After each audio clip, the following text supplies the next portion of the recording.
Hello guys, welcome back. In this video, I will show you how to add scrolling effect to your WooCommerce products. Let's get started.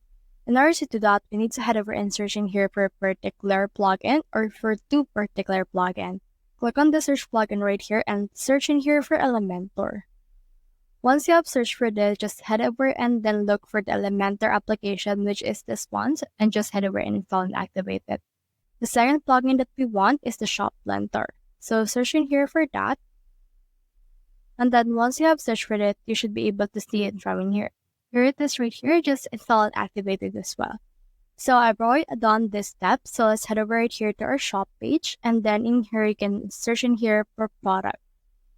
So you can also see in here some product related options, like for example, this one. So you can just head over and add them in here. And then from in there, you should be able to actually unleash the scrolling effect in there. Once you have done all that, you can head over right here to your site in order to preview the actual changes or scrolling effect that has been added to your products.